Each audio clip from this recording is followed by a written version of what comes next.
is me, I call Tara. This is for Module 5. The class size can either be small group or large group, up to probably 20 kids, I would say. And it's for reading and writing CCEC words. So, as we start our lesson today, we're going to start by playing a game.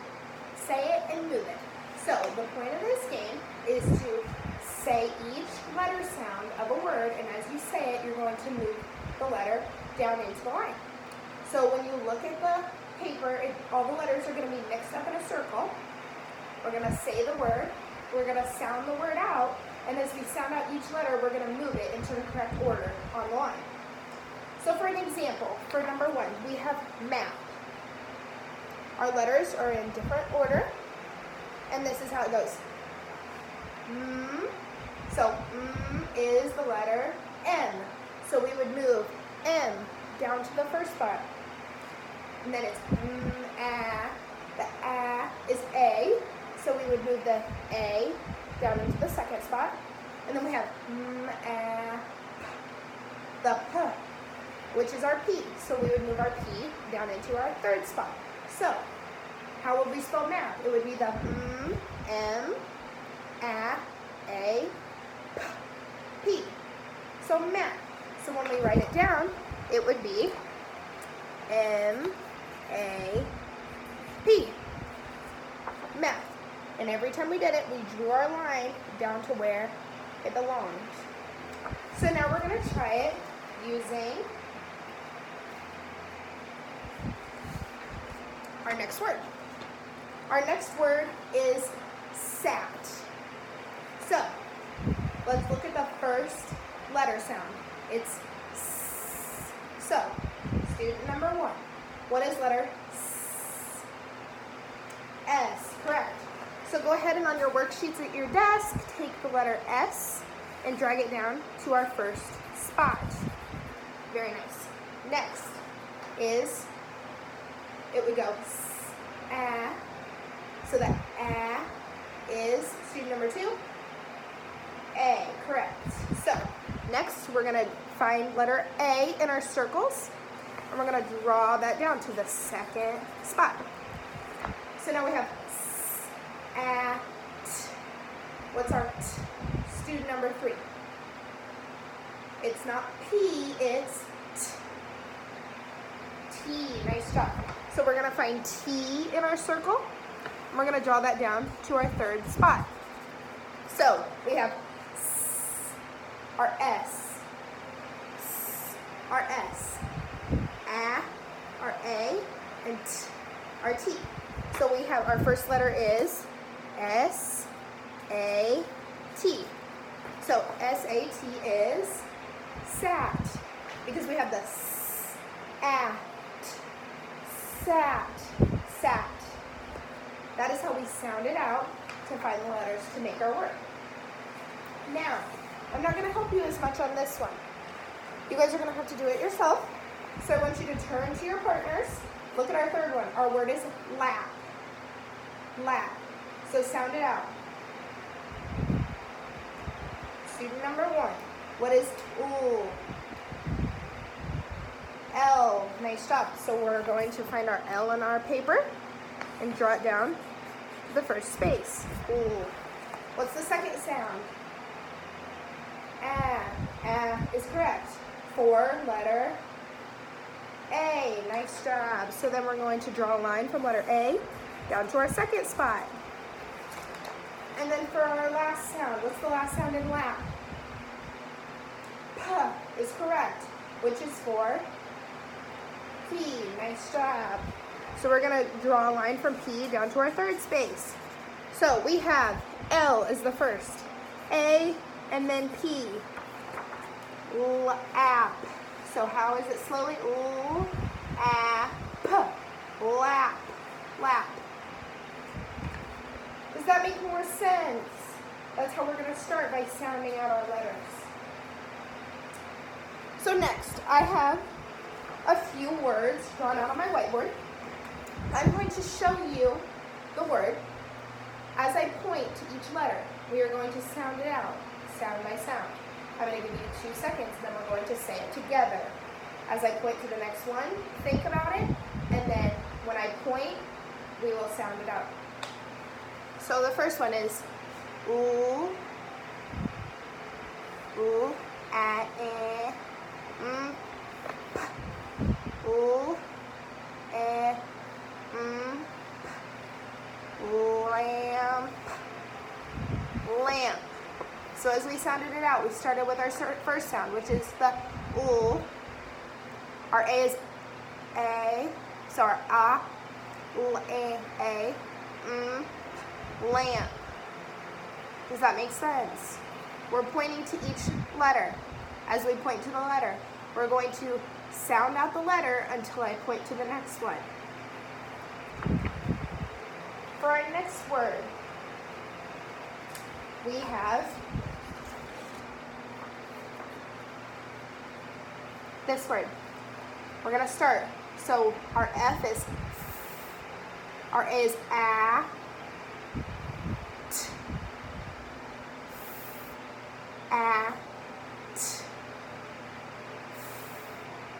a, t, fat, fat.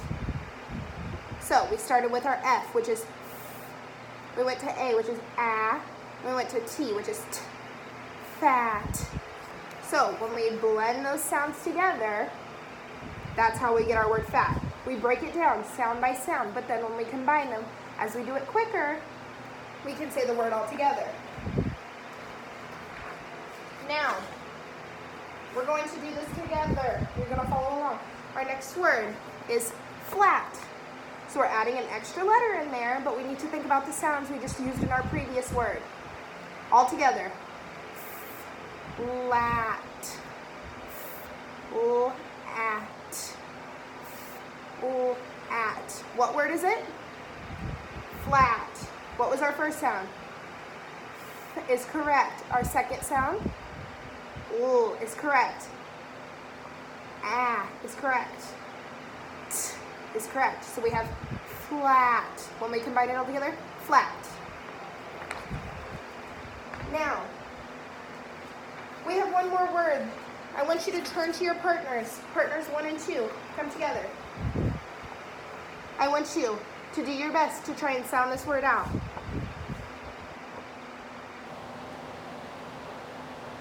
Okay, together.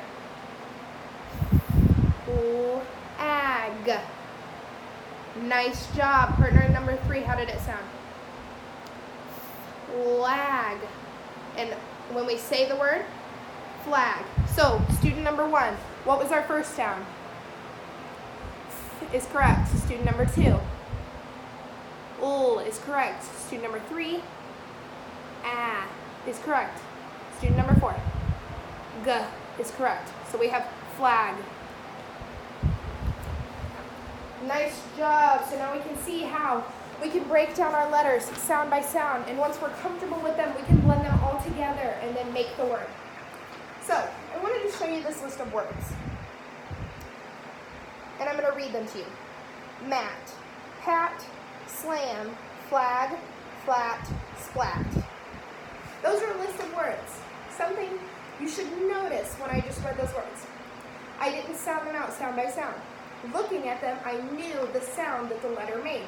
So I didn't have to sit and say, oh, what sound does S make? Or what sound does F make? Or what sound does L make? My brain just automatically knew it. So the reason behind these exercises is so that way when we look at a letter, we can identify it without having to sound it out sound by sound. So when we go to read, we don't have to sound out every single word. We can get the basic words out of the way. So, our last one that we're going to do is the word slam. What we're going to do with slam is you're going to tell me the sound it makes, and then we're going to go through sound by sound. You all have a whiteboard at your desk and a marker. Every time we identify a sound in slam, the sound, I want you to write down the letter that sound, write down the letter of that sound. So if it's the sound is F, so you would write down F. And then we're going to spell the word out, and then when we're done, you're going to turn your whiteboard towards me, and I want to see if you can spell it correctly. Because I want you to be able to use the sound of a letter to identify the letter, and then write them so you can spell out words. So this word is slam. So, break it down, sound by sound. Student number 1, what is the first letter? Okay, write down, you think it's S. I'm going to write down what I think it is. Student number 2, slam. What is the second letter? L. Okay, you write down what you think it is, and I'll write down what I think it is. The third letter, student number 3, you think it's A. Okay. And student number 4, you think it's N, slam. Okay, write down what you think it is. Okay, now I want you to turn to your partner, and I want you to see what your partner's got. Now, I want you to turn your whiteboards towards me and show me what you got. You should have S as your first letter, L as your second letter, A as your third letter, and M as your fourth letter. Because in slam it's S, which is S, U, which is L, A, which is A, and M, which is M. I know it could sound like an N, but we really need to listen to the and then recognize that that's N. So if you don't have slam, I want you to erase your word and write it down. Because we have slam. Altogether it's slam. So by doing this, I want you to be able to understand that you can break down a word sound by sound. You can figure out what sound that letter is, and you can also break it down so that way you can write words. By sounding out those letters, you will be able to write bigger words in it. So then, for my special education students, I would probably create activities with more examples. I would use splat as an example, pat as an example, mat. I would use shorter words to help them identify the letters. I might even start with 2-letter words. For my tag students, I would probably do 4- and 5-letter words. I would probably do 5-letter words just because then that's more letters that they have to identify and spell out. And then for my ELL students, I would break them up into smaller groups afterwards just to give them more one-on-one instruction, and if they needed the instruction in Spanish, that could also be done. I would also do this for small group setting after I've done it in big group if students weren't quite understanding or meeting the marks.